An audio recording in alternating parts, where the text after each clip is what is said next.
बिस्मिल्लाहिर्रहमानिर्रहीम। नाज़रीन, आपका अपना मेज़बान एम ए रहमान न्यूज़ 24 के हवाले से इस वक्त अल हमरा अदबी बैठक के बाहर मौजूद है, जहाँ पर हमारे साथ मौजूद है हैदर सुल्तान साहब। सरज़मीन पाकिस्तान की आन, सरज़मीन पाकिस्तान की शान, कम उम्री में बहुत बड़ा नाम और बहुत काम किया। आज हमारे साथ इस वक्त मौजूद हैं पाक फ़ौज को जो है वो खराज तहसीन पेश करने के लिए यहाँ पे मौजूद हैं, जिनसे हम बात करेंगे। आया वो आज क्या कहते हैं। जी अस्सलाम वालेकुम।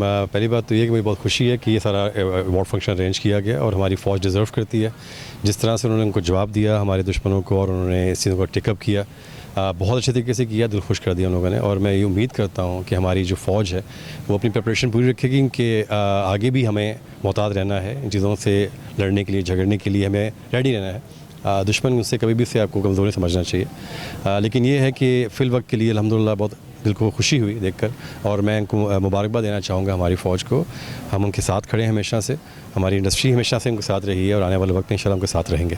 अच्छा सर, बिलखसूस जनरल आसिम मनीर साहब के किरदार को आप किस नज़र से देखती हैं नमाज फ़जर अदा करने के? जी माशाल्लाह माशाल्लाह। देखें, बात यह है कि उनके हाफ़िज़ कुरान इंसान हैं और अल्लाह ताला ने उनको अंदर उनके कुरान बसा दिया है, और वो इस्लाम के हवाले से, दीन के हवाले से उनके अंदर जज्बा एक और लेवल पे है लड़ने के लिए। तो माशाल्लाह जैसे उन्होंने ऑर्डर्स दिए, जैसे उन्होंने टेकअप किया, मैं उनको मुबारकबाद देना चाहूँगा। माशाल्लाह ही इज़ बीन प्रमोटेड, उसके लिए उनको मुबारकबाद देना चाहूँगा, और इंशाल्लाह मैं उम्मीद करता हूँ कि पाकिस्तान की ऐसे ही वो लोग हिफाज़त करते रहेंगे।